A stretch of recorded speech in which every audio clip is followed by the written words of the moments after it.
Hi, I'm Stunning Stella Cheeks. And I'm the Enigma Erin Klein. And this is Not Your Demographic. We used to be a feminist wrestling podcast. Shockingly, we'd rather talk about literally anything else now.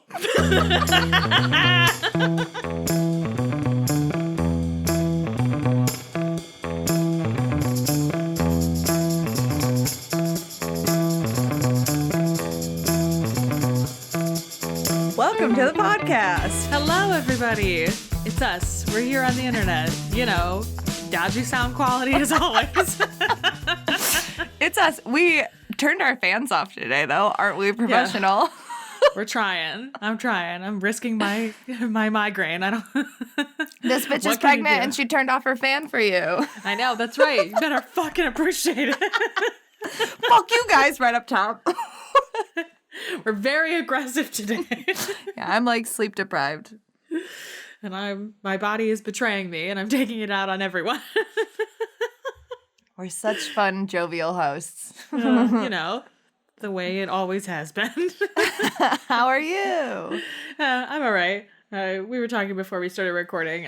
My back hurts all the time now. I'm just like deeply uncomfortable because I'm visibly pregnant, which means I have to like, I can't. It was funny. Michael helped me up off the couch the other day and he was like, do you need help already? Or is this just like a comfort thing? I was like, it's a little of both. I kind of need help for some things.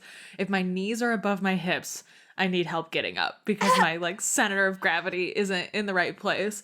But also I've started realizing I'm pregnant enough that anytime I need to engage my core muscles, I like can't anymore. So I can like feel my muscles like in the middle of my spine are like trying and I'm like, oh, I can't do that. So I'm, learning to live with it. I'm almost at the halfway point. So that's, 5 more months of this, I guess. So wild. Yeah. So that's like my whole life.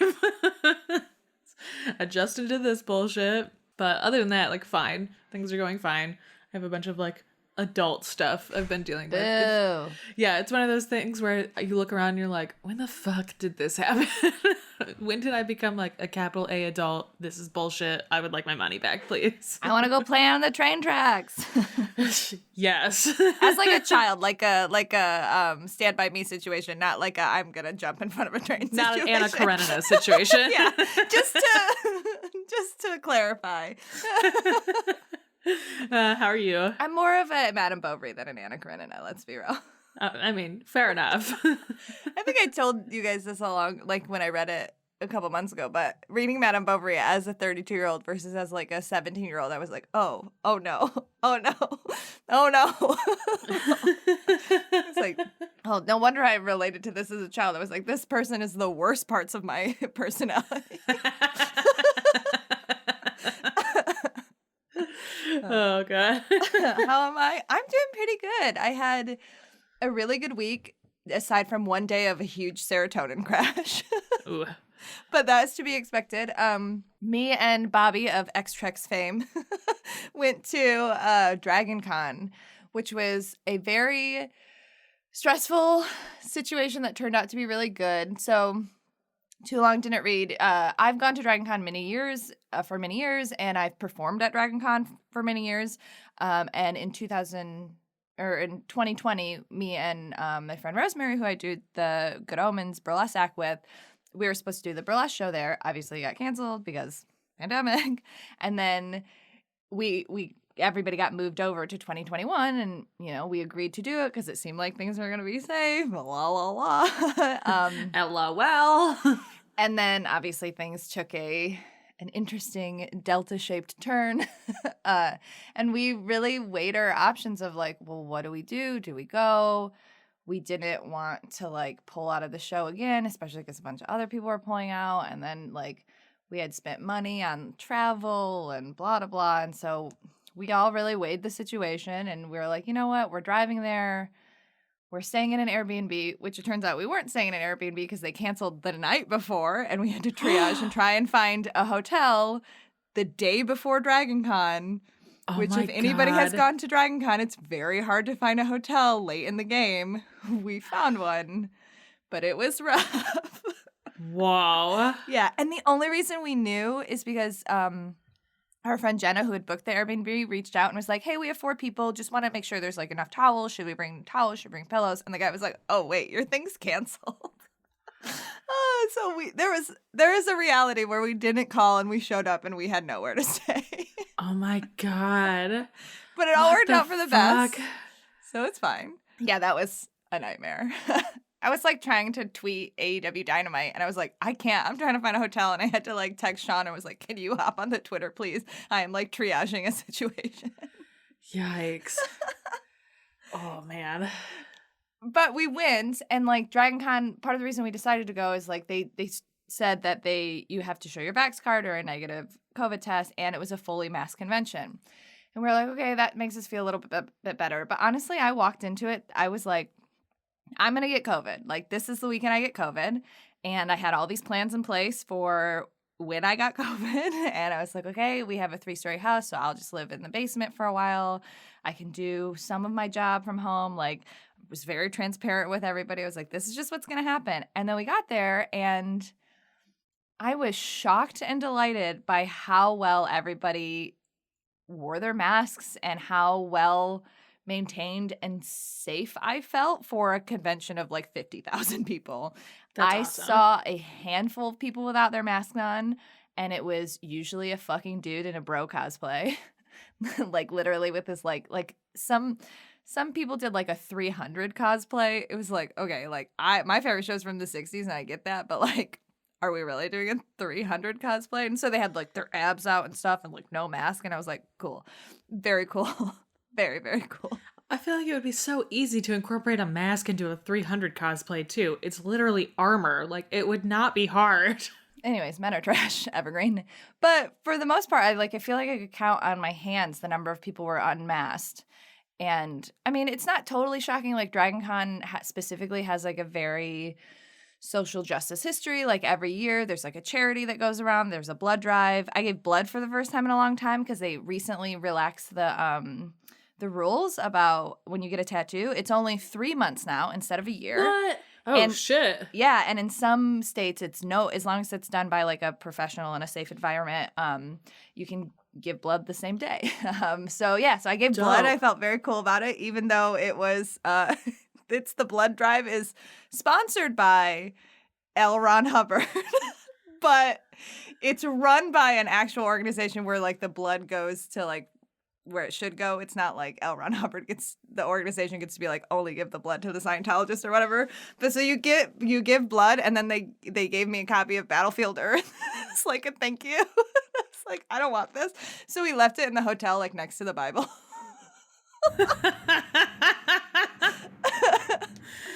Jesus. Yeah, anyway, so like Dragon Con has like the reason I love Dragon Con so much is because it is a mix of like the bigger corporate cons like a C2E2 or a SD Comic Con, because like there are celebrities and it's big and whatever, but it is at its heart like a fan run convention. Like our favorite panels that we went to were like fanfic panels where everybody was just like talking about the fanfics they would read and stuff, and it was really fun. And like it was scary it was scary going into it, but the experience was great and the performance went really well. And yeah, and we have all tested negative for COVID. We all took several tests, and so like it made me feel a little bit better too about being in the world. It's like, as long as I'm making calculated, safe choices, like, right, you know, I mean, I was masked the whole time except for the 6 minutes I was on stage, and I was like far away from people. And like everything we do is going to be a risk, and everything has a risk assessment, but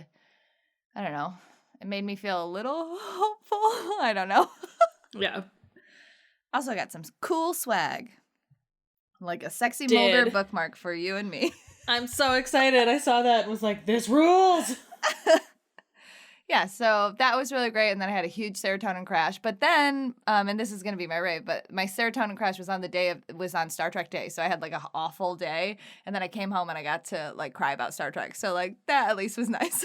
Oh, that is nice. So yeah, I'm doing pretty good and feeling mixed feelings, but also like, you know, the world may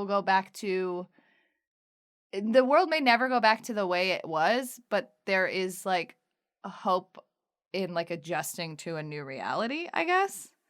If that makes sense. In a dystopic, like positive dystopic view of the world.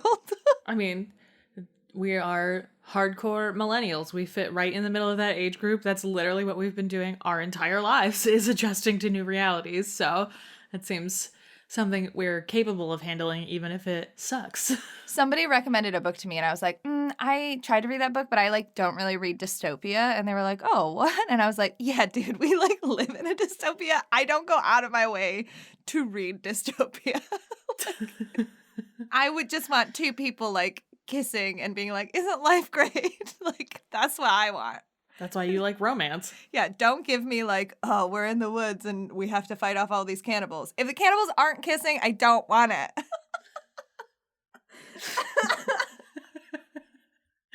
Wow. That's the most on-brand thing I've ever heard you say, I think. I feel like every week you say that. You're like, oh, wildly on brand. Yeah, you are who you are. I am who I am. What have you been reading? I only finished 3 books. It's funny, I say that like every week I now. only finished 3 books too. But I was looking at, I both keep a hardbound copy of every book I've read since I was in high school, because I'm a fucking nerd. It every year gets more elaborate. Now I keep track of, I number all of them. I keep track of the title, the author, the start and finish date of the book, a rating of 5 stars, a short review, and how many pages the book was and how long it took me to finish it, like hours and minutes, because I track all of that. And I was looking at my tracking app that I use to track hours and minutes, and I finished 6 books almost every single month this year. There was 1 month where I finished 7 and one where I finished 5 or finished 9. And so I was like, oh, that makes sense that every other week we record and I only finish 3 books, because that's like a normal human thing, and that's how math fucking works. What is your total right now? What are you sitting at for the 56. Year? 56 that I finished. I'm at, where am I? I'm at 115. Insane. Absolutely not. Like half of them are audiobooks, which counts as reading, but it's different because you can be like productive while listening. Right, exactly. And I found even like, I can't even, when I'm listening to an audiobook, like I can do almost nothing else now. I like have to actually be concentrating. Yeah. So I've found that I'm only listening to one audiobook at a time, and I have to be like really selective about when I listen to it. Like I can do some work and work for like 5 minutes, but then I have to like sit and listen to the rest of the chapter for like 10 or 15 minutes. Oh, I can't do like work. I can like do the dishes and like clean. Like I listen to audiobooks like when I'm getting ready or when I'm driving or when I'm like processing flowers or when I'm like doing housework. I can't have noise when I'm writing. So that makes sense. Yeah. Yeah, I've been moving at kind of a slow pace this year. I'm going to blame 4 months of that on having pregnancy brain. That's where fair. I'm like, I can't concentrate on fucking anything. Okay, so the 3 books that I finished, 2 of them were very good. 1 of them was garbage. So I'm going to start with the garbage one. Yeah. I told you about this when we recorded Extracts last. I was reading another one of those graphic guides introducing a series, and I was reading Feminism, a graphic guide, and it's by Cathia, Cathia, Jenaiti, Jenainati. Big sigh. Big sigh. There's 2 illustrators. Where do I even fucking start? Okay, so it was updated in 2018, which is part of why I was like, okay, it's been updated. I didn't want to read this one because it was published in 2010 originally, and I was like, it would like basically leave out 4th wave feminism. I was like, right. I don't need this. I know enough about the first 3 waves of feminism. I don't really need this graphic guide, even if I like wanted to enjoy it. And part of what I've discovered with these series is the ones that were published before like 2015, the art isn't as good. And I think part of that is just that I don't think that they understood how popular these books were going to be. And so they just didn't invest in illustrators that translate to like a wide audience. Or the way you said it too, it's like they didn't invest in somebody who knows how to, like an editor who knows how to put together a graphic novel. Yes, it was.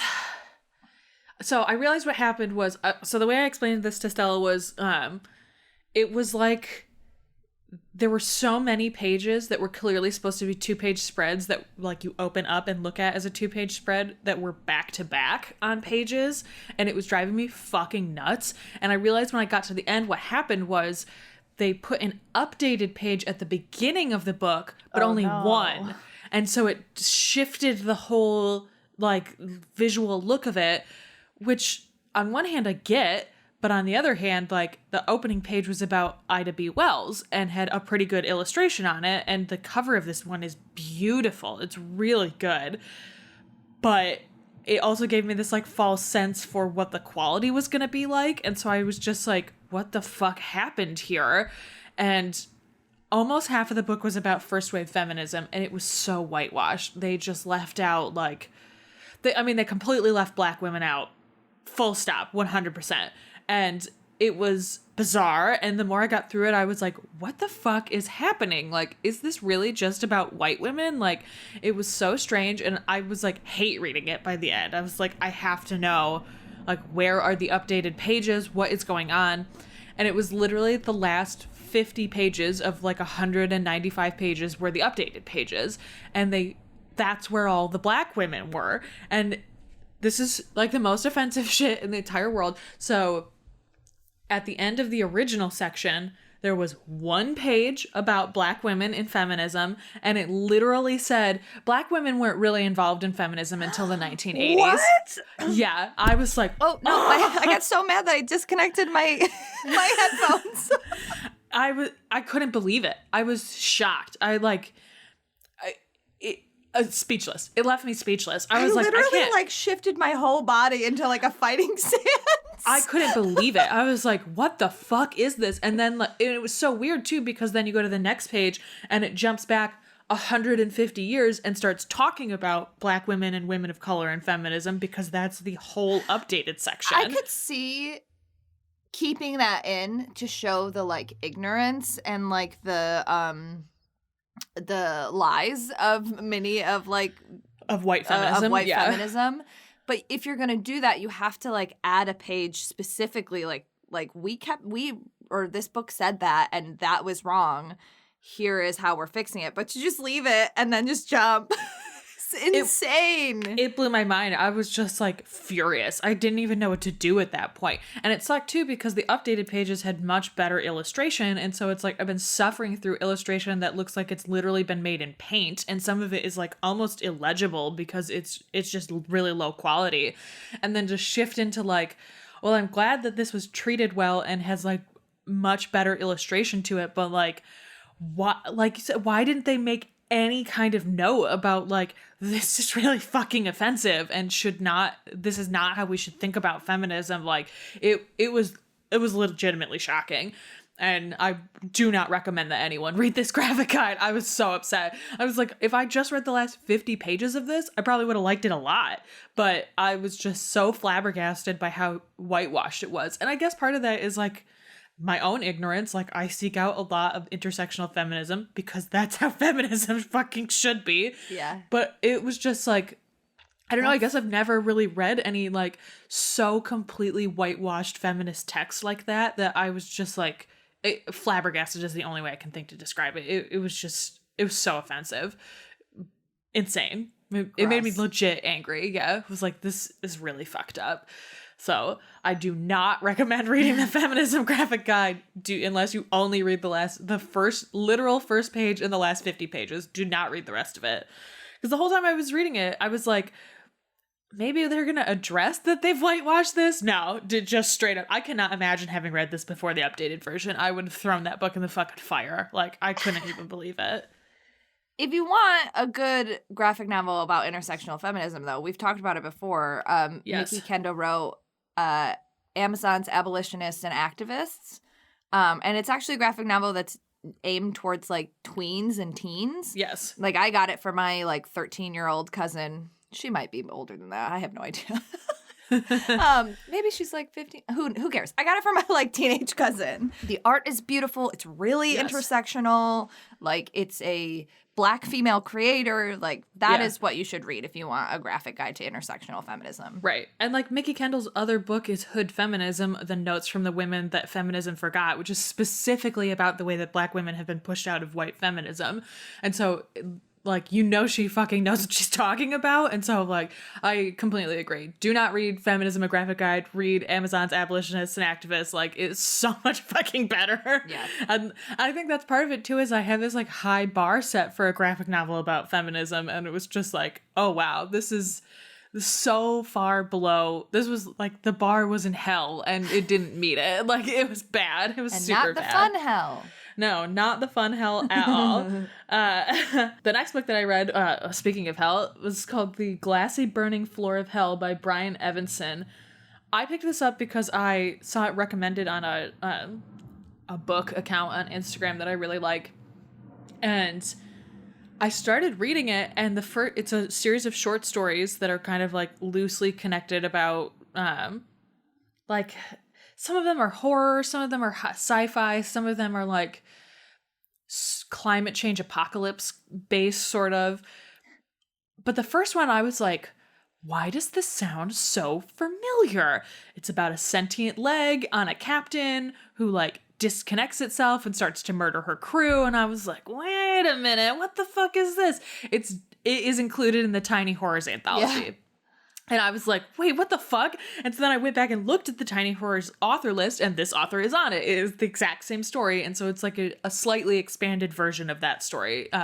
It's a little longer than the one that's in the Tiny Horrors or Tiny Nightmares anthology. But it was interesting because the title, which is really unwieldy. Also, like, this is the exact opposite of the feminism graphic guide. This cover, horrible. I'm like one of those people who's like, can't judge a book by its cover. Lie. You absolutely can, because that's like a whole industry. It's literally how you sell a book. Like, exactly. I'm sorry. Like, covers are such an important part of book sales. Like, if they weren't important, we wouldn't put them on. They would just be black with a title, and like that's they not used what to we be do. when that saying came about. Like that's not how it is anymore.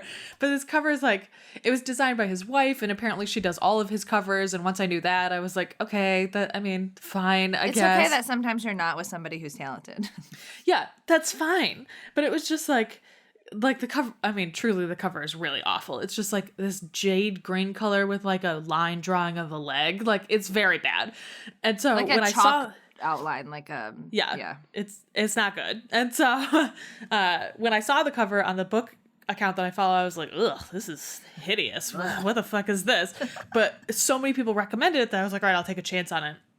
So the leg that the cover is drawn from, and the first story, which is the one that's in Tiny Nightmares, and then the last story, which is the one that is the same as the title of the book, Glassy Burning Floor of Hell.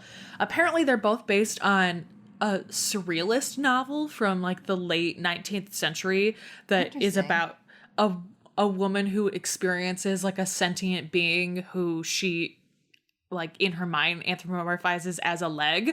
And so that's where he got this idea for it. And so once I knew that, it was like, oh, okay, like this unwieldy title. Yeah, this unwieldy title has this context, which made me enjoy it more. But then like everything in between them, there was really only one dud. I got through one story that was very short and I was like, this one didn't really hit for me. But there were a couple that I was like, damn, these are really fucking good. It was like, I wish that this cover was better because it doesn't reflect the quality of this book, which is very good. And so I definitely, if you like short stories, I recommend Glassy Burning Floor of Hell. There were just some that were like, there was like one that was set in, I don't know if it was the far future or a different planet where there were like different species of people living on different levels of the planet. And there was like, there's people who live subterraneanly, and then there's like the high city, but it's a false city. You find this out like immediately. It's like a false city that the lower level people are allowed to visit. And then there's like an actual high city that's like above the clouds. And that's a Star Trek episode. That makes sense. And so they like take people who realize that it's a false city in the middle up to the top, basically. And like for lots of reasons, I don't want to give away exactly why, but it's this story about this kid who's now like a man, and his interactions with his father, who was kidnapped by the high cloud people and what happened to him and the way that it influenced his life and what happens to him when he goes up there. It was just so well done. I got to the end and I was like, this fucking rules. It was just really, really good. And there were a couple, it kind of reminded me at the beginning of 2021, I read a book called Fauna, which was all climate change apocalypse short stories, which was very good. And this reminded me of that a little. That one was more magical realism horror sci-fi, and this was more like hard sci-fi horror, which I liked the juxtaposition of those. So I would definitely recommend this. It was really fucking good.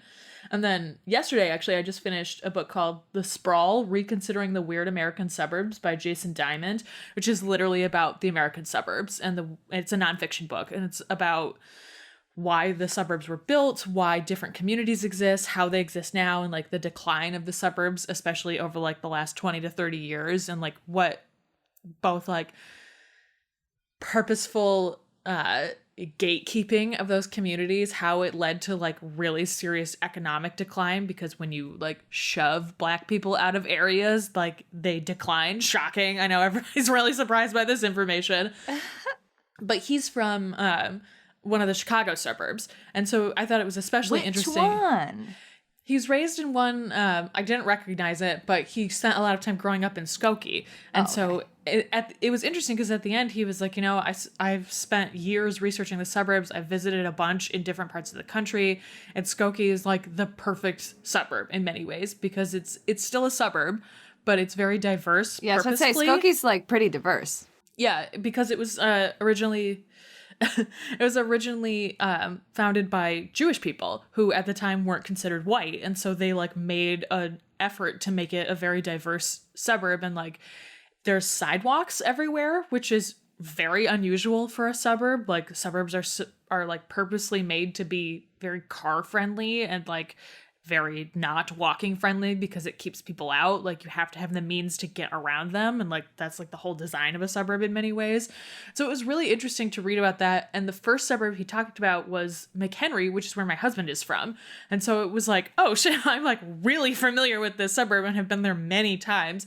And then he also talked about Lansing and East Lansing and the suburbs of that. Yeah. And I was like, well, this is fucking weird. That's like, so funny. And so for those of you who don't know, me and Erin are from Lansing, Michigan. Yeah, and so yes, and so it was really interesting to get like he talks about a bunch of them in like basically New Jersey is just suburbs, like the whole fucking state is just suburbs. And so he talked a lot about what those are set up like and how a lot of American suburbs were originally religious towns, which makes a lot of sense. And like it was just he broke them up into really the essays almost, where like one is focused on movies about suburbia and one is focused about the kind of music that comes out of suburbia, like hardcore music, and one of them is about like purposeful exclusion from suburbs and what that like economically looks like. I just thought he broke it down into very interesting ecosystems and talked about like what the environments of and the experiences of suburbs were like. And it was weird. It like at the end he was like, would I ever move back to a suburb? No, probably not. He lives in New York City now, and he was like, but that's because they're not built for me. Like you can't be a creative person and live in a suburb without commuting. And if you don't want to have a car, that's basically impossible. But if we as Americans reconsider, like the title says, what an American suburb looks like, maybe this is something that we can make better going forward so that we can allow younger people to live in the cities and experience city life and be able to move out, but still get the benefits of living in a city. And it like really changed how I thought about this, especially Skokie. I was like, Michael and I have talked a lot about like, if we did need to move out of the city, I don't want to. I don't drive. I've never had a driver's license. So like, I can't really live in a suburb, but like I could maybe live in Evenson. I could maybe live in Skokie because they're very accessible and like very user friendly in many ways. But like Evanson's very white and I don't really want to live in a super white place. It depends on what part of Evenson you live in. That's true. That's a good point. And so, but it was like, it really made me reconsider like, oh, it really is about people who live in these suburbs and how they commit to making them better. Yeah. Whereas like people of our generation, all you want to do is leave the suburbs because they fucking suck. And like that's how our generation views the suburbs. And if we can like rethink that and move population so that they live in more livable places, like it makes society better in many ways. So I really recommend it. didn't think I was gonna. I saw it recommended a bunch, and I was on a really long waiting list for it. And by the time I got it, I was like, I don't know how I feel about this weird suburb book, but I loved it. I flew through it and was like, oh, this is actually really fucking good. So I highly recommend it. It was very good. I don't know if it has a name, or maybe it's just like we know people who are like doing this. But it's this like kind of pseudo movement by people like our age, so like 30s, 40s, whatever, who are like living in suburbs, but also trying to turn those suburbs into like a pseudo commune where it's like we are an actual community, like we have our own houses and stuff, but like we have shared land and like I don't know, like it's like a weird suburb commune, and our friends were talking to us about it because they were like kind of doing that in North Carolina, and I was like, that sounds kind of awesome, actually. Like, you get your own space because, like, we've grown up and are socialized to have, like, this, like, independence, whatever. And, like, a lot of us don't want to throw it all away and go full commune because, like, that is a spectrum that is hard to, like, to rationalize in your head. And also, like, lots of communes are cults. But, like, to find that, like, middle ground of, like, we are a shared community and community is important and, like, we can help raise each other's kids and, like, take care of the elderly and have, like, sustainable food sources and stuff, but also have our, like, capital I independence that we're all so used to. Like, it was intriguing, I have to say. I was like, oh, interesting. I like this idea. Yeah, I'm very interested in what will happen to the idea of the suburbs as our particular generation starts to age into like home ownership and what that like looks like outside of a city necessarily. And like, I love living in a city. I can't really picture myself leaving other than needing more space. And like, that's... Well, because even like Lansing and East Lansing, which have suburb qualities, are still cities. Like, yeah, well, with East Lansing too, it's a college town. It's a huge college town. It's just like a bunch of dum-dums getting drunk.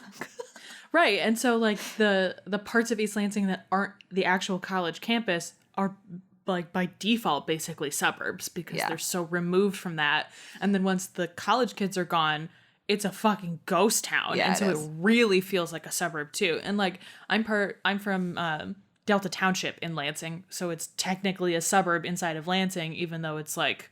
Well, Mid-Michigan's so weird, too, because it's like there's Lansing, then East Lansing and Holt and Mason and, like, these tiny little things around it, but it's, like, one big community, like, separated into teeny tiny communities. Okemos. Fuck Okemos. Charlotte. Anyways, welcome to Michigan Talk. Yeah. But that's the whole thing. Like, they're technically, like, suburbs. Some of those aren't real cities. They're just parts of Lansing and East Lansing that have been like segregated out into these like weird suburbs, like, which when we grew up there, they're just cities. They just have names. You just go to them. They have their own high schools. Because you went to school in Lansing proper, and then I went to school in Holt, which is like adjacent to Lansing. But I lived in Lansing and I just drove to Holt. Right, exactly. Yeah. I had cousins who went to Holt too, who lived in Lansing proper as well. And like, that's just part of that experience of like, and especially when you live in a city like that, where there's a lot of suburbs that are connected, like busing is a huge part of... Yeah, honestly, like, I cannot describe to you how insane it is that Erin doesn't know how to drive and that she used the bus to go everywhere. Because like Lansing does not have a good bus system. And it's fine. Erin, it is not... It is fine, I guess. Fine with a lowercase f. The fact that you hustled around on a bus is insane.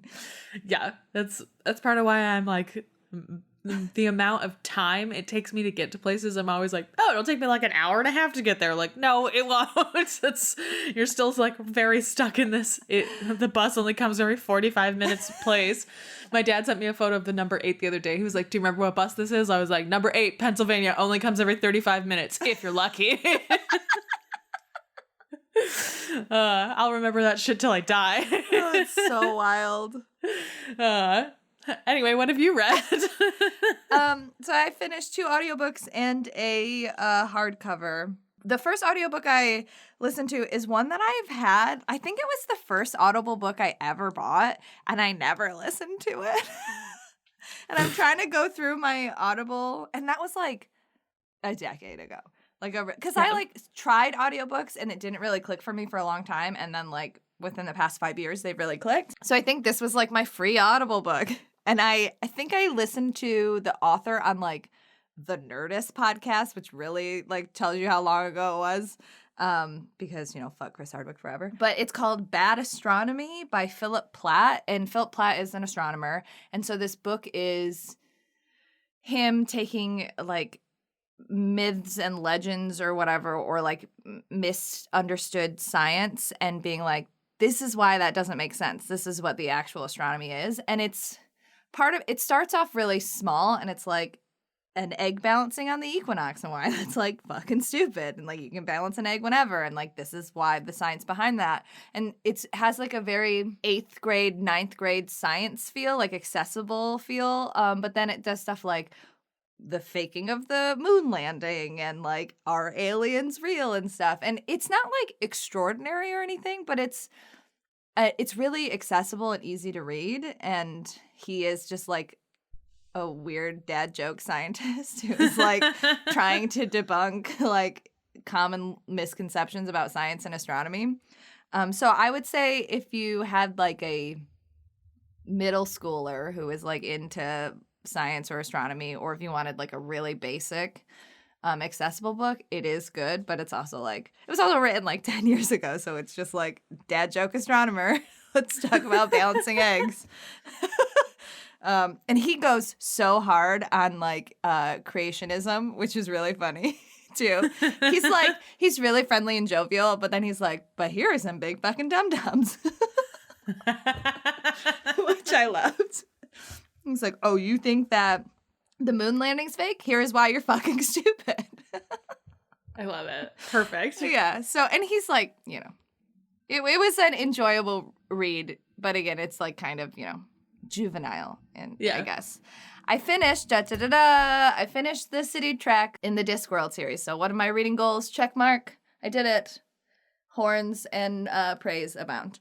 It was Snuff by Terry Pratchett. It's the last of the City Watch books. It was probably my least favorite of the City Watch books. It was another one of those Sam's Vines is on vacation and all my favorite characters are barely there. But it's got the City Watch vibe. It's got some good Sybil, which is his wife. So that's nice. And his son is grown up. Like he's like 8 in this maybe. And he's like obsessed with like poo and like animal poo and stuff. So he has like this weird like, oh, I'm going to go see like elephant poo. And like, here are my scientific catalogs of like shit.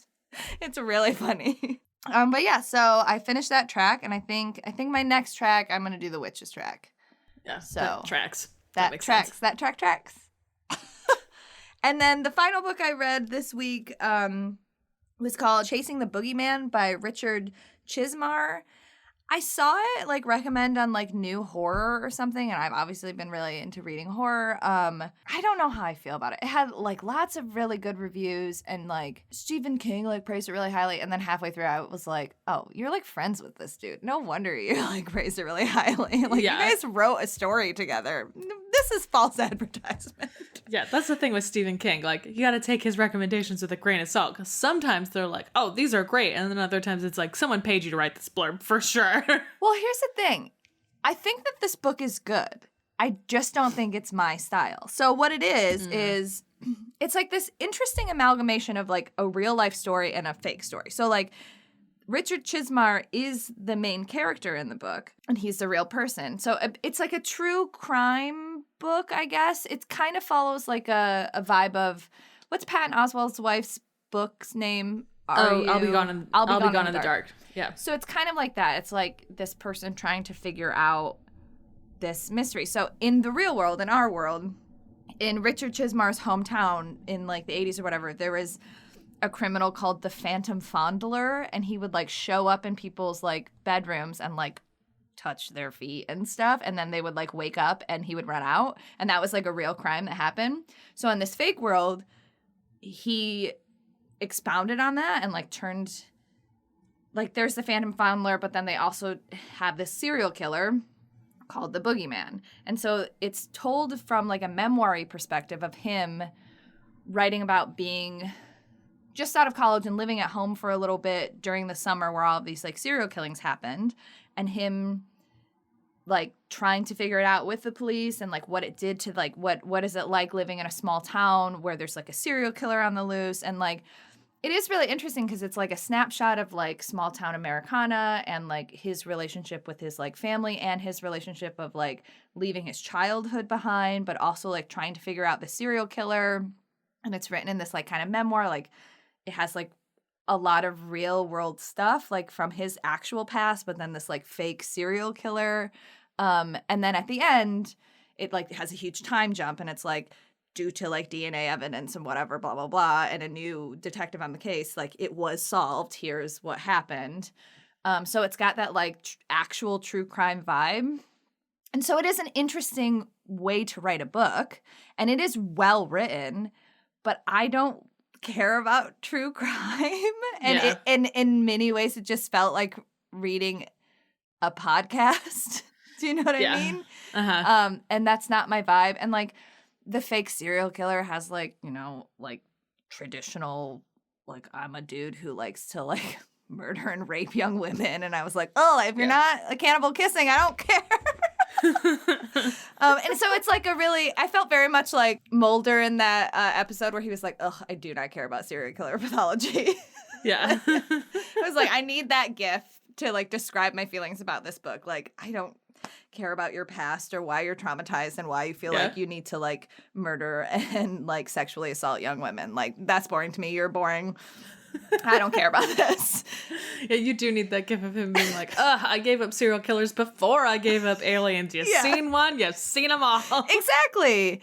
Yeah, and then there were some like dumb statistics in it, which I was like, these are real, but it's also like pretty like dangerous and like shitty to be like, most people who are adopted are traumatized and turn into like criminals. And I was like, that's not fun. Like, you're a dick. And so like it was well written, and it's an interesting like thought experiment and an interesting way to like tackle a book, like a pseudo memoir that's also fiction but also like reality, but then also is just kind of like a boring serial killer book. Yeah. So if you like true crime and that type of stuff, and again, I'm pretty good at figuring out murderers and stuff and twists, and like when it was revealed, I was like, oh, I did not actually see that coming, and that is pretty interesting. And like, so if you like that type of stuff, it is a good book. It just wasn't a good book for me. Right. Yeah. That makes sense. And like, I love true crime, but I don't love true crime writing. It's very specific. Yeah. And it, like you were telling me when we recorded extracts last time about like, there are very long passages about setting and like, here's what this pastoral town looks like. Well, because it's a lot about his childhood and leaving his childhood behind, and like the nostalgia of like playing on the train tracks and like breaking into a haunted house and like, you know. Yeah, it's very specific writing, which like, if you're into that stuff, it's great. And if you're not into that, it can be just like dreadfully boring. Yeah, so I did not have a super great week for reading. Like everything was fine. Yeah. Fine. I've just been listening to a lot of Magnus Archives and reading a lot of fanfic. I was like, I just need comfort right now. I don't need any of this. What's your rave? I have really lame ones this week. It's a super weird, strange, short rave. Okay, so the building that I live in is, we own a condo, but there's only 4 units in our building. So it's more like an apartment building than like an actual condo unit in many ways.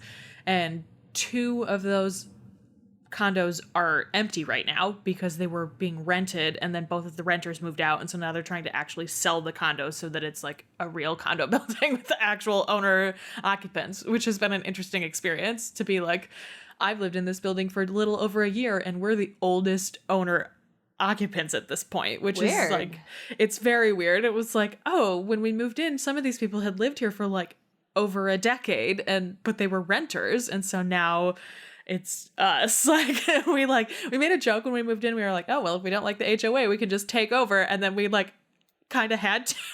So we like wound up like by default having to be that, which has been a strange experience.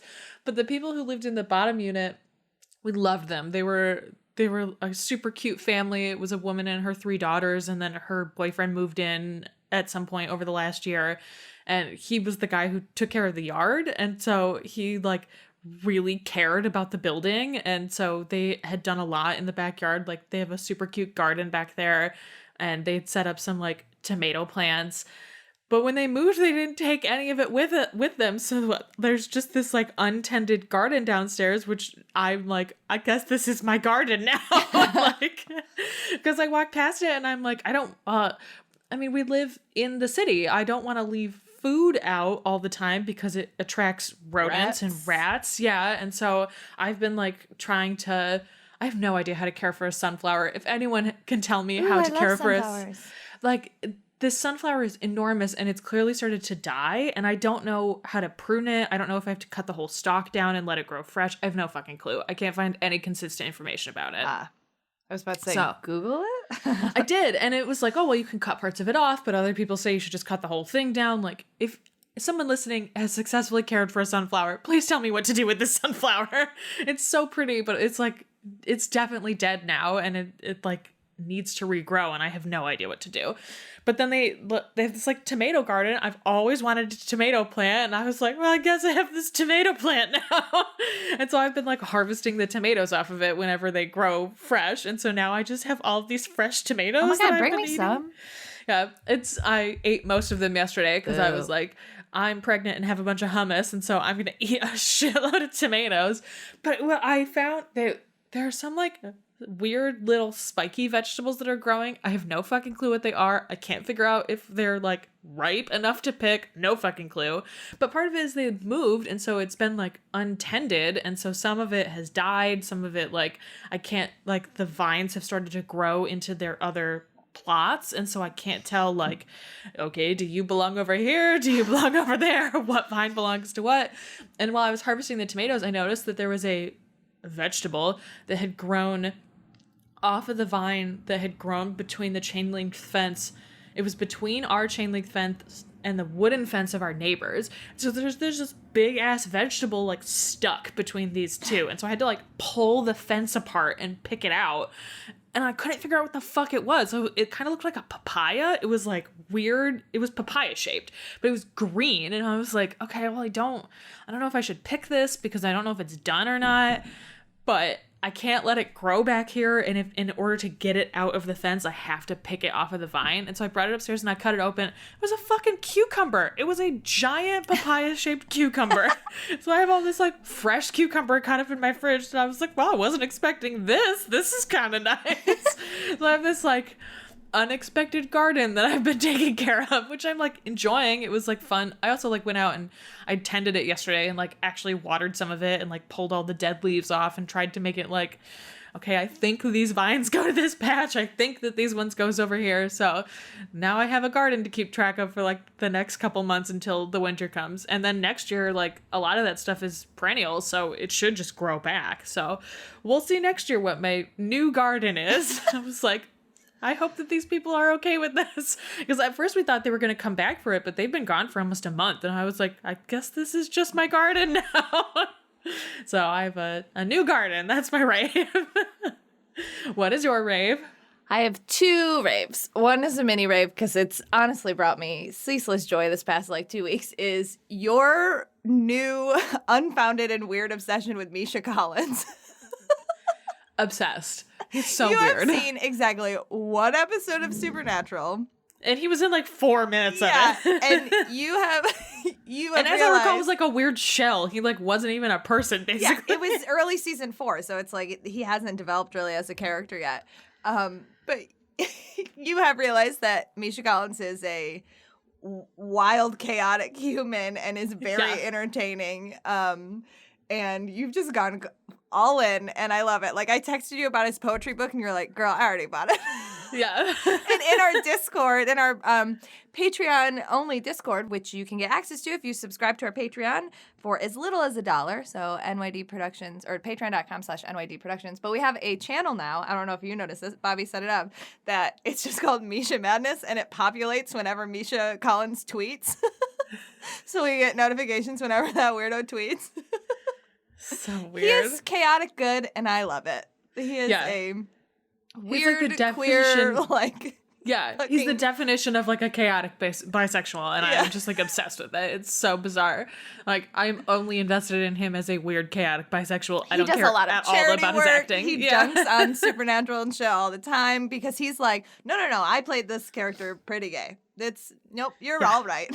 Like when Destiel Fix on AO3 reached the like 100,000 mark, he was like, yeah, bitches, I'm here for all your horny content. There was like some new release of and I could be getting this wrong because like I follow Supernatural stuff, but I also like it does make my stomach turn sometimes.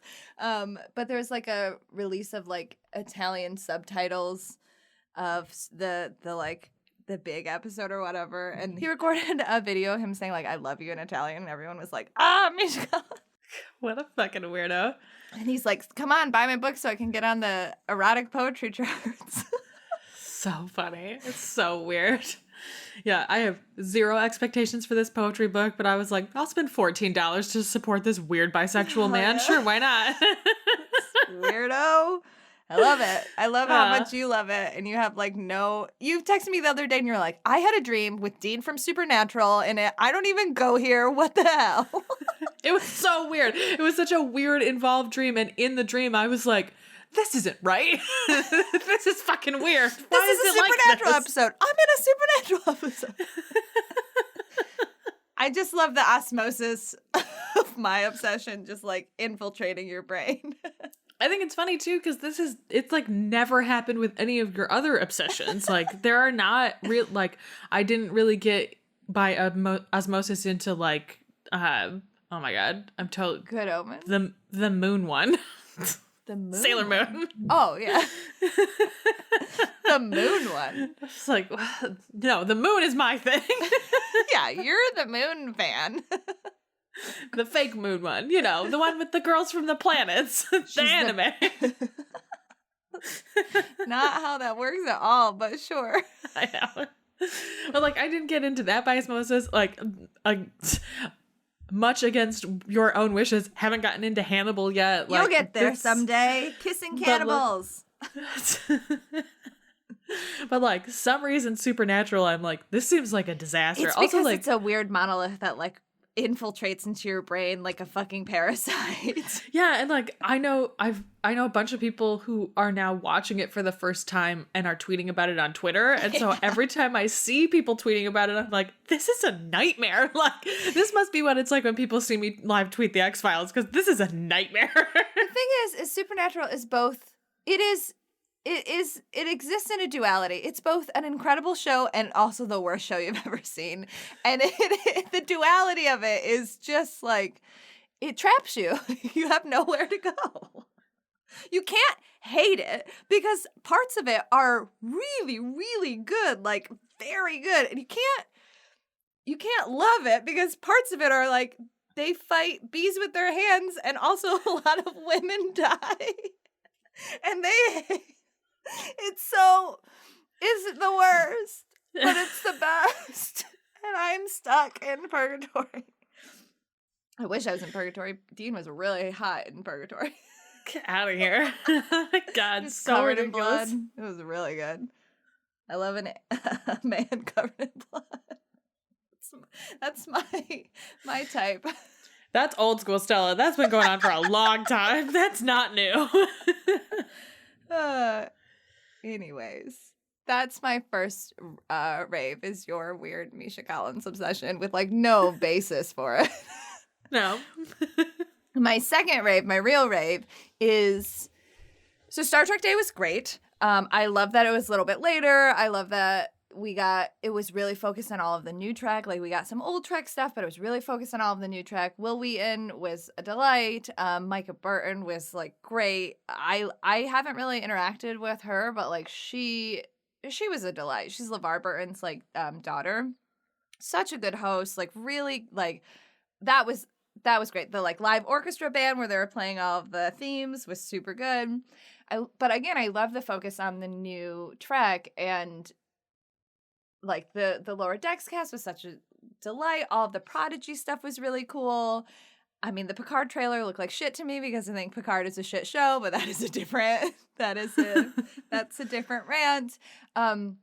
But everybody thought that there would be a Strange New Worlds trailer, and there wasn't, which was a bummer. But what we got announcements about more of the cast.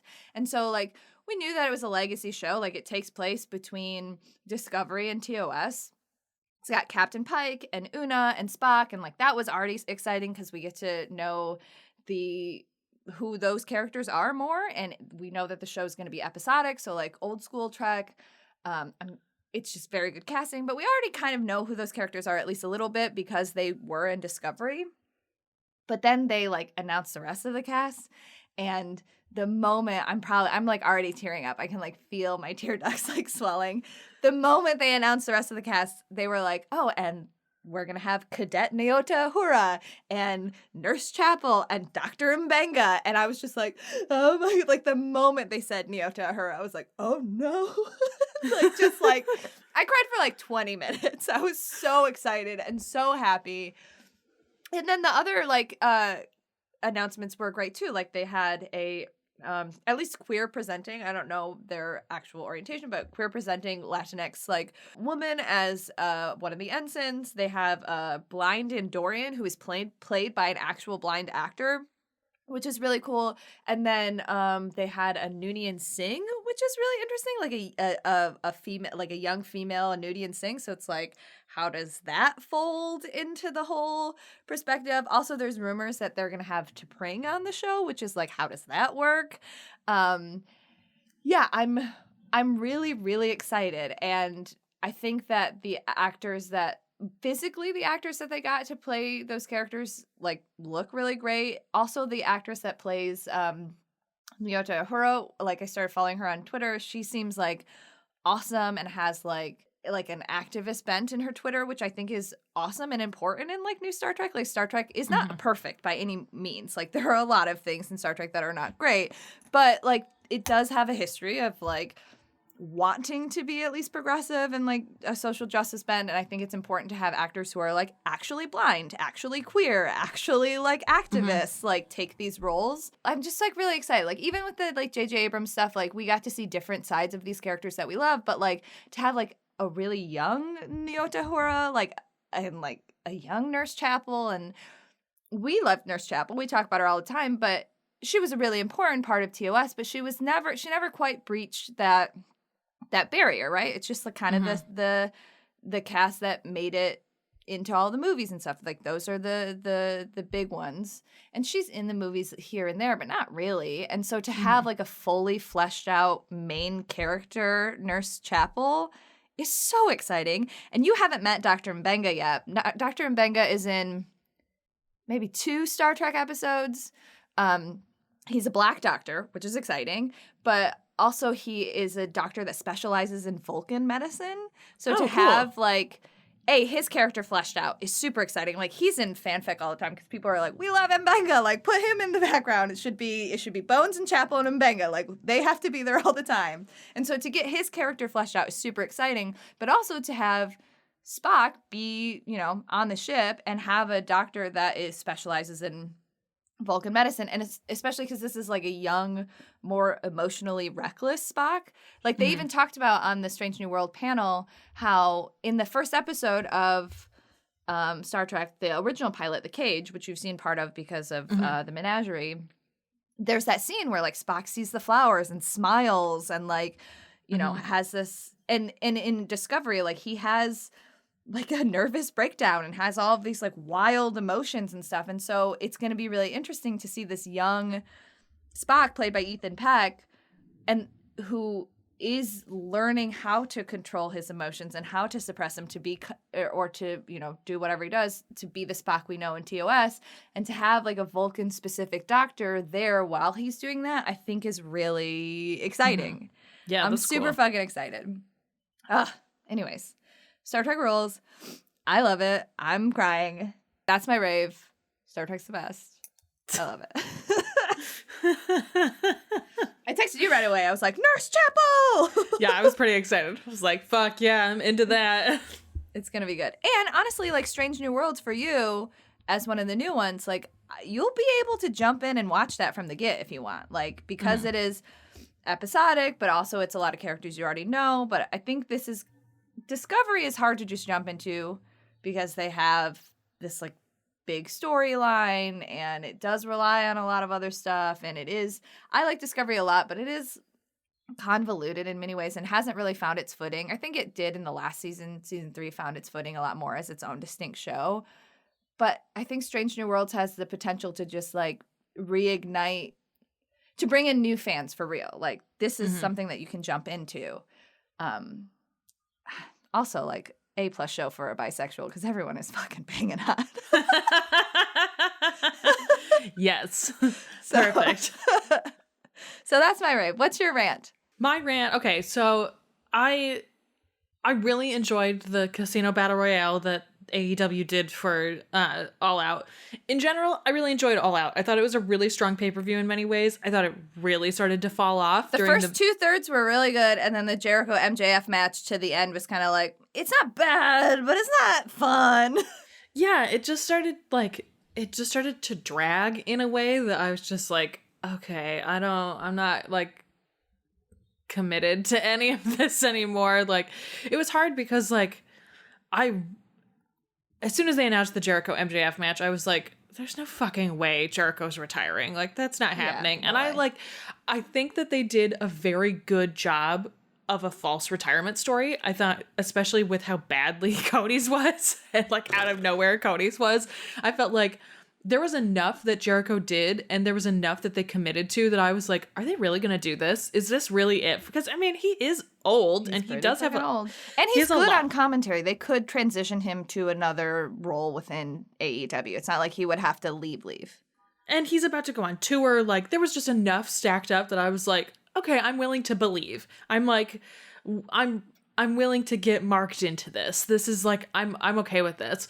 But then like, by the time they got to the fucking rope finish, I was just like, nah, fuck this. Like, Michael was like, wow, what is the face you are making right now? And I was like, this is bullshit. Like, so he lost, but he didn't lose. And then he like immediately won after that. I was like, okay, I'm out now, basically. And like, yeah.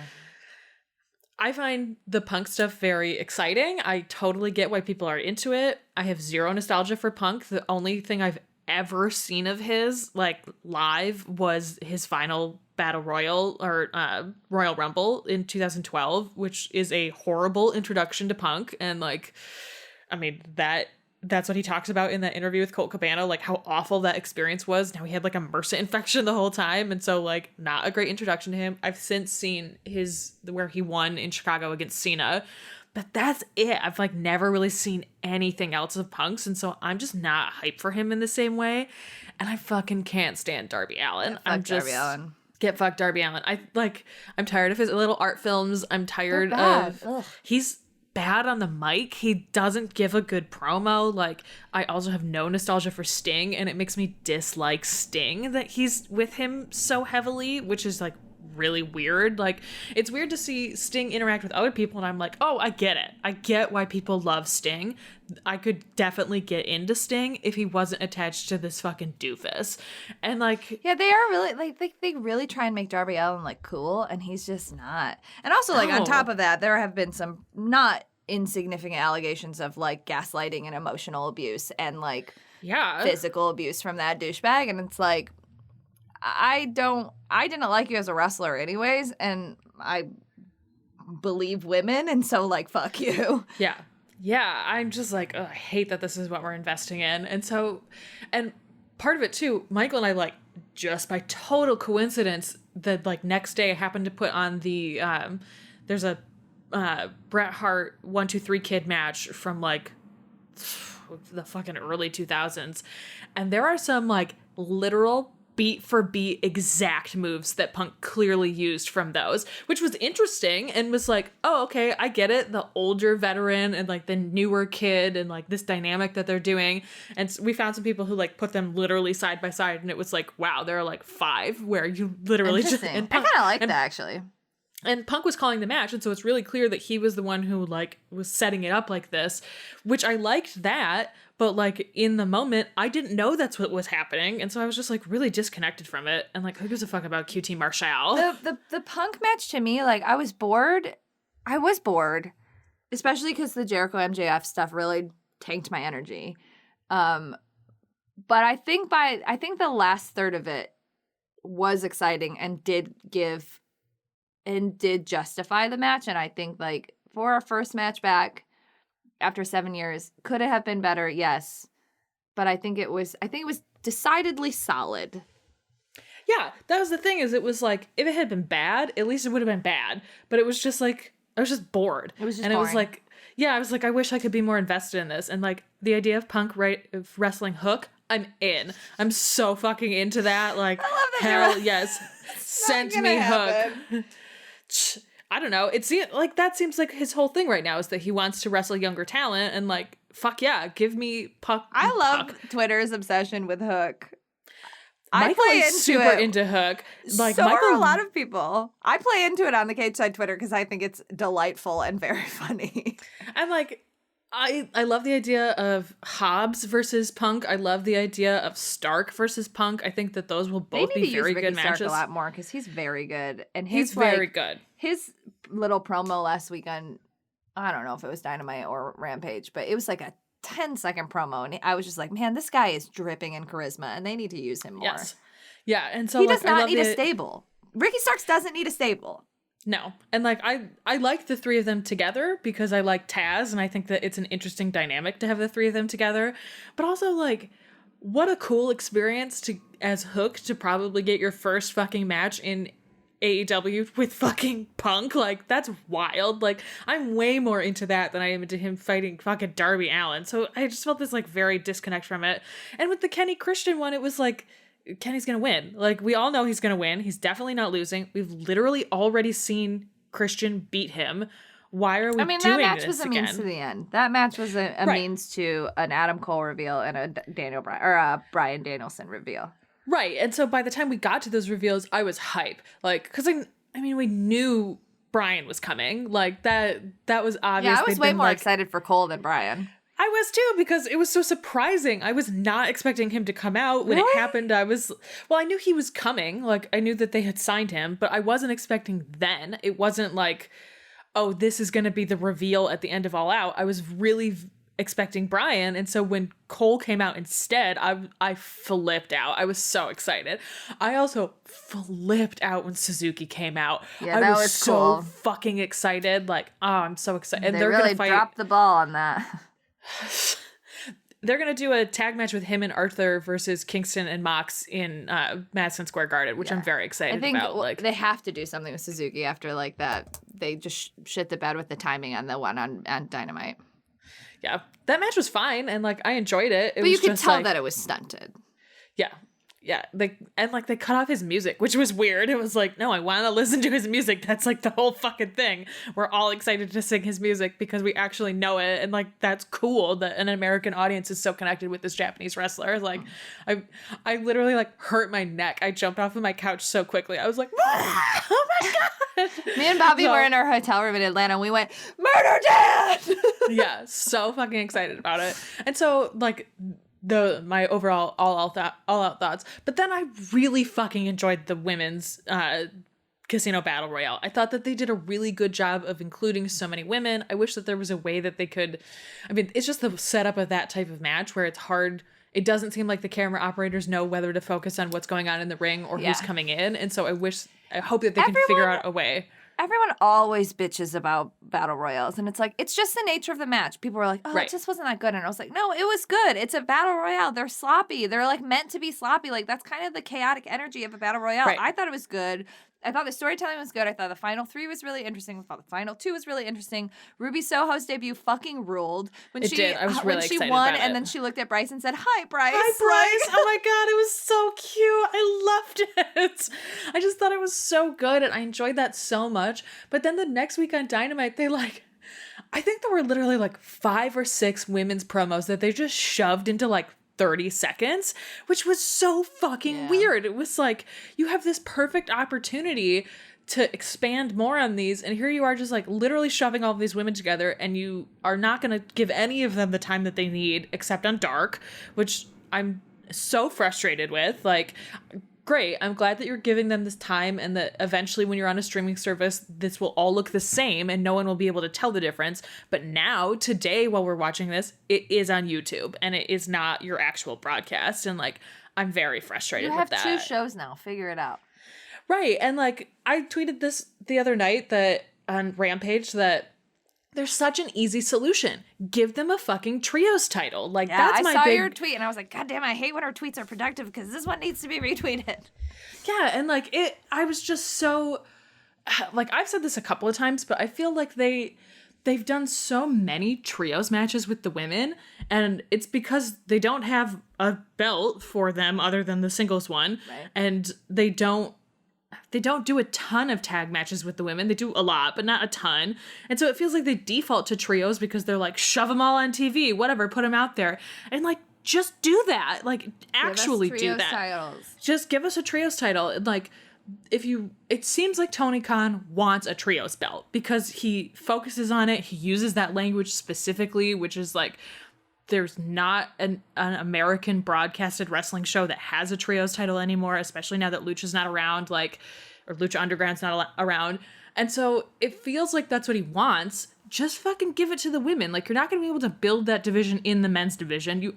There's too strong of a tag scene. They focus so hard on the men's tag team for really good reasons because other companies don't in lots of ways. And they have really good tag teams, not trios teams. They have good tag teams. Right, exactly. And so, like, why not build on this idea? And, like, there aren't any women's staples. Like, there are women's groups and their friends and stuff, but, like, one of the ideas, too, like, there are a bunch of people tweeting about, like, what would you do to improve the women's division? And, like, the idea of having female friendship as part of the storylines, I think would be very productive for nabbing that demo that they really want of women in that age group. That's such an easy way to do it. Like, it felt very natural to put, I mean, not necessarily that I want Ruby to immediately go into trios, but like to put Ruby and Statlander and Riho into that group. And they're like, we're just fun baby faces getting along, doing babyface stuff. Like, you can build on that so easily. Like, why not just fucking do that? It just seems like a complete no-brainer. It's right fucking there. It would be so easy. It's by default a way to put just a shitload more women on your broadcast without making it feel like a throwaway. And like, also kind of by default, those matches have to be a little longer because there are 6 people in them, minimum 6 people in them. And like, what a perfect way to give the women more time and not make it feel like we're making more time for the women. Like, it's so easy. And so I'm just like, I mean, I feel like I'm constantly frustrated with the way that AEW handles and doesn't handle their women's division, but it just feels like, all right, it feels like you're kind of like pushing at the front door of this. Just open the fucking door. And like, especially with the Forbidden Door shit, like, it would be so easy to bring in like another group from Impact of like, here are 3 strong women from Impact. Let's have them fight for the trios title. Oh, LOL, the AEW women won. Like, I would even be fine with that. Like, it just makes so much sense. And it's so weird that, I mean, I know a huge part of it is there are no women writing or working in creative. And like, if there were, there would be someone who'd be like, hey, bitch, it would be super easy for you to do this. Hey, just fucking do it. Like, it's just frustrating how like willfully blind they are to how easy it would be to fix these problems. That's my rant. I mean, I agree with everything you said. Yep. Yeah. What's your rant? The return of 2000s fashion. I knew it. I knew it was going to be this. Did you watch those TikToks? I did. They're very funny. They're very funny. They're very funny. We'll post it in our Discord. It's just a compilation of this woman who is like, let's talk about 2000s fashion. I went to the Friday only of Pitchfork because, again, in 2020, we had bought one day to go to Pitchfork because the AAS were there, and they're one of my favorite bands. I've never seen them play. Pitchfork is not my vibe, and like, clearly. And so, but we went. You know, we were masked and all this stuff. Also, Pitchfork, you had to show your Vax card or show a day of COVID test. It can't be like, I got tested 3 days ago. And they had like on-site testing and stuff. And it was outside and we were masked. Whatever. I feel like I have to justify everything I do. Whatever. You should. I think that's a huge part of like transparency, right?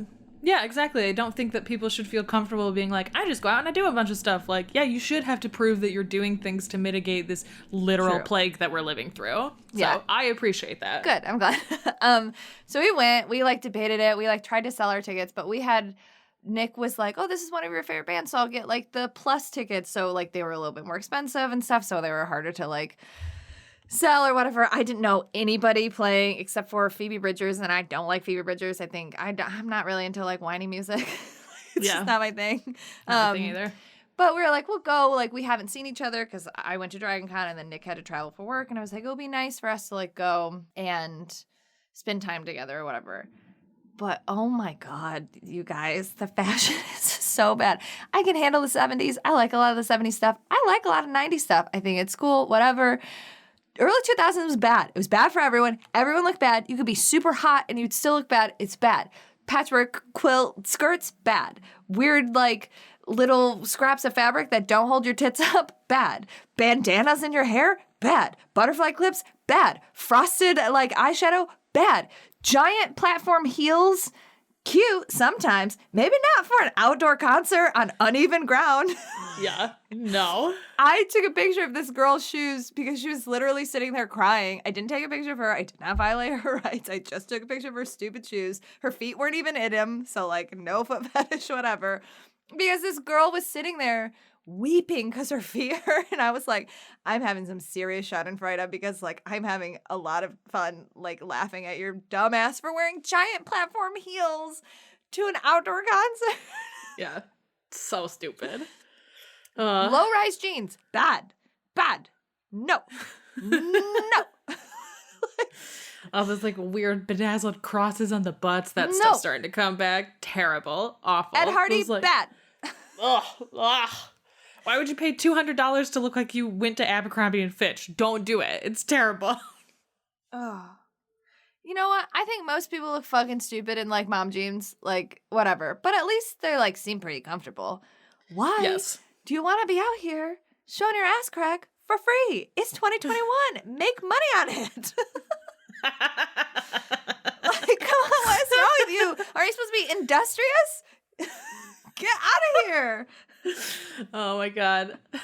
One of my favorite lines from those series of TikToks is when she was like, one of the things that women in the 2000s wanted to look like was like they got eaten by a shark. Which is absolutely true. They all give Jack Sparrow vibes. Like, that is so true. That is what the 2000s were like. Like, why is that coming back? It's so hideous. So one of my favorite podcasts is, I think I've talked about it before because I'm like obsessed with it. It's called Ride or Die. It's a supernatural podcast and it's like a watch through where they start from the beginning and the hosts are very funny. But because Supernatural came out, I think it premiered in 2006, maybe 2005. So like it's a height of like shitty 2000s fashion. So a lot of times when they talk, they like will comment on the outfits that people are wearing. And one of the hosts, Prue, said this and it's like stuck in my brain. She said something along the lines of like, I did not fight in the low-rise jeans wars of the early 2000s for you ungrateful kids to bring them back and be showing your ass crack. Like, we did not put our lives on the line for you to disgrace us in this way. So bad. They're so bad. Oh my God, the belts and like the 76 rings. Oh my God. Fashion belts. Your belts had belts. It's like not as bad yet, but it's getting there. Bucket hats. It's gonna. Bucket hats abound. Bucket hats. The Why amount are bucket hats back? of butterfly clips I saw. And I get that I was like an older demographic going to Pitchfork. I'm not that old. I'm 32, but like there was a lot of kids there. And I was like, this music is bad. The butterfly clips are bad. This is bad. I will take a butterfly clip in like specialty dyed hair. Because then it feels like, okay, you're matching your clips. Yeah, you're like matching your clips.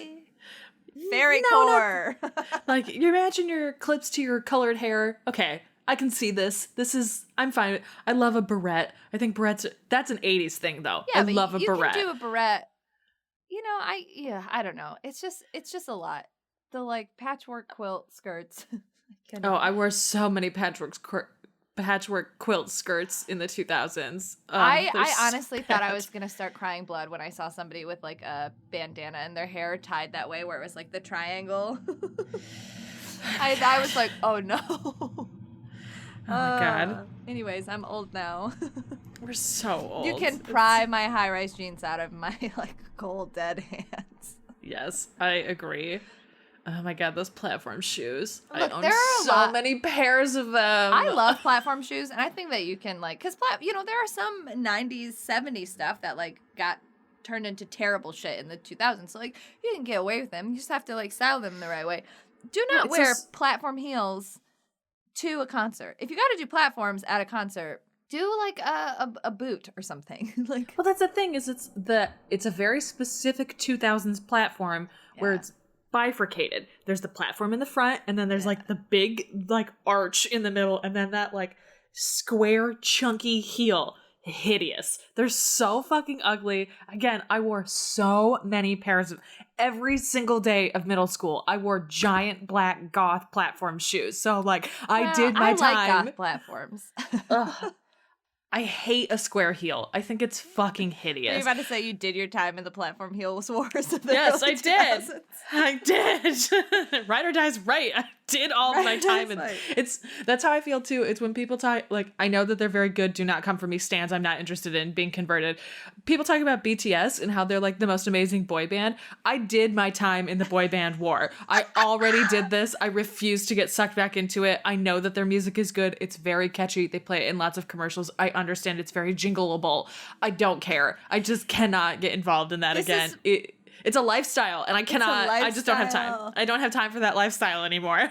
This is one of those moments of, like, retrospect where it's like, maybe Stella should have realized she was bisexual a lot earlier, is I didn't really truck in boy band wars. I was a, like, girl band only, like, posters of the Spice Girls and 3LW and Dream and, like, all, like... Oh, my God. I was Bewitched. Bewitched? Hell yeah. I was a girl group, like, stan, so, you know.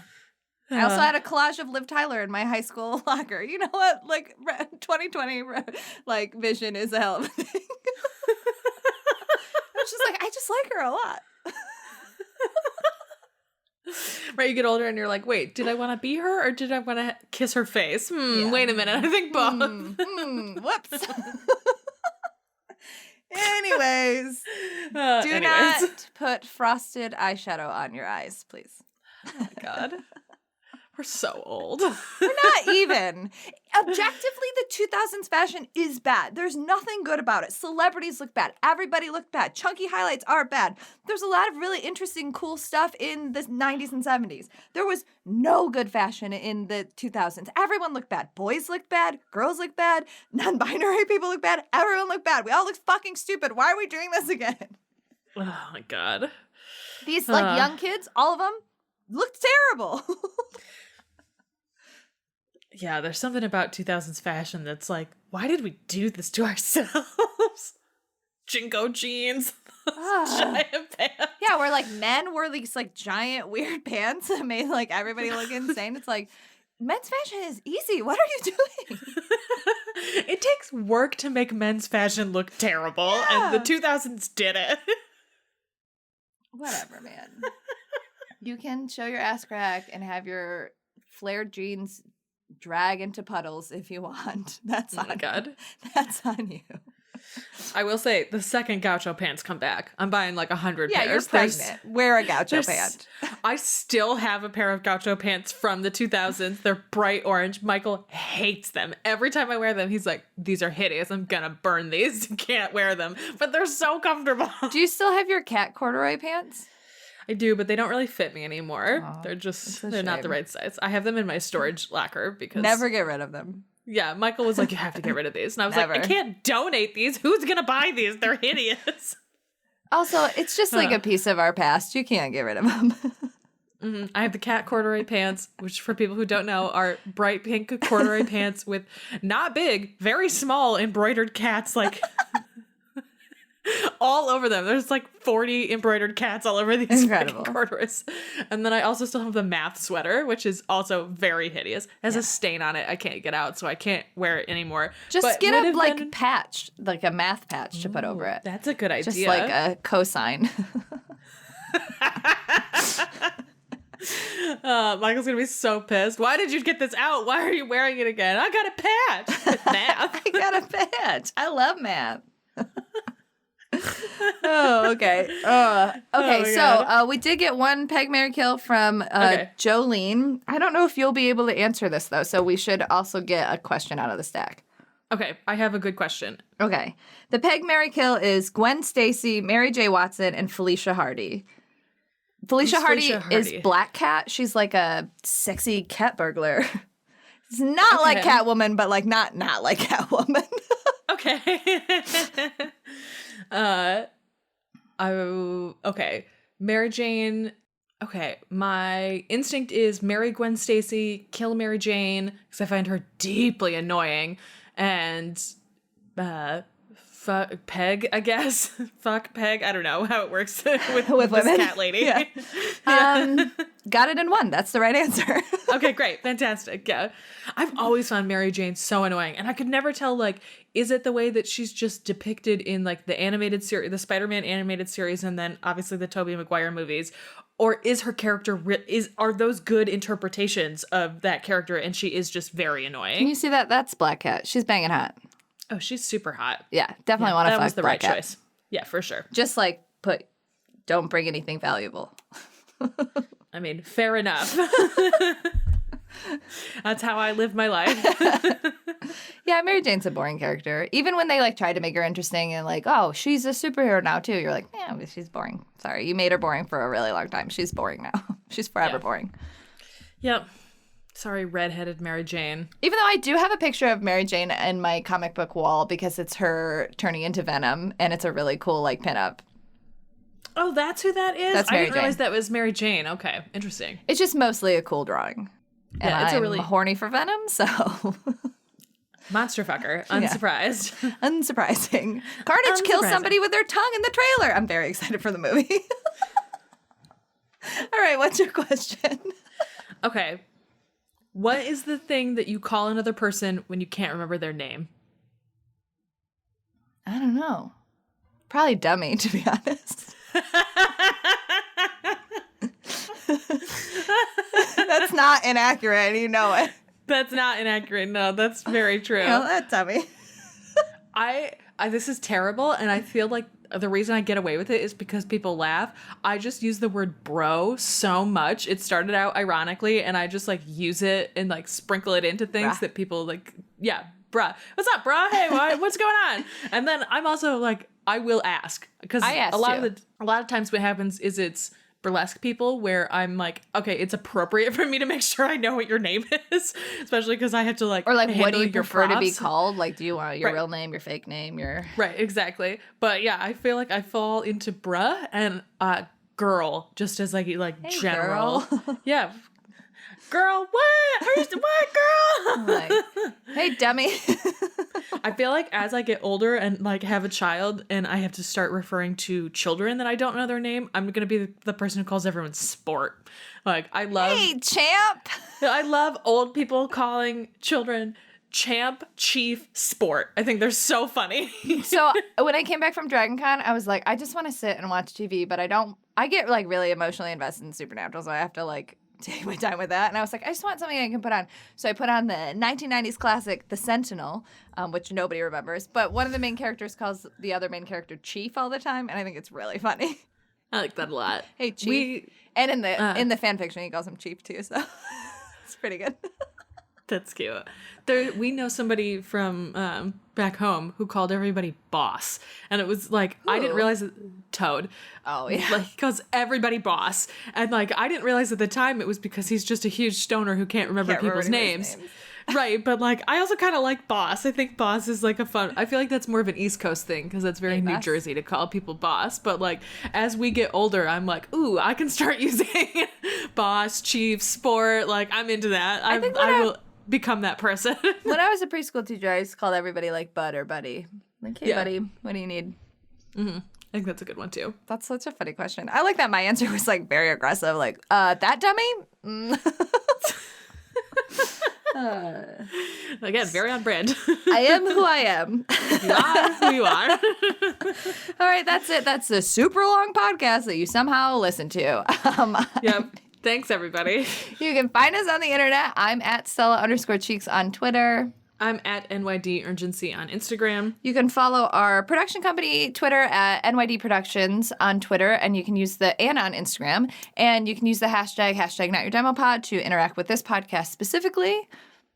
You can subscribe to our Patreon, where we have just an incredible amount of content, and it's pay what you want for $1 and more. So literally come spend $1 plus and get just an insane amount of shit. Yeah, and access to our Discord. Yeah, every Mania ever 18 is up. 19, I don't know. It's up. We can't keep track. Yeah, we have a new Every Mania Ever up. We've got unofficial channels is up there. Our Unrepentant Mitch Pledgy Standcast. You have access to our Discord. You get all of our show notes for X-Trex and all of our bloopers. Season 2 of X-Trex has started, so don't forget to go check those out. They're very funny. Very horny. This season is really good. We're watching a bunch of weird shit. We've transitioned into the weird stuff, everybody. Hey. Hey. You can access all of that at patreon.com/NYD Productions. And if you have any specific questions or you want to talk to us, you can email us at notyourdemo@gmail.com. That's it. That's the pod. That's it, everybody. All right, mark out. Fuck off. Woo! Why did you just woo? I don't know. This used to be a wrestling podcast. We talked about wrestling. Hashtag good at podcasting. Good at podcasting. Anyway, goodbye.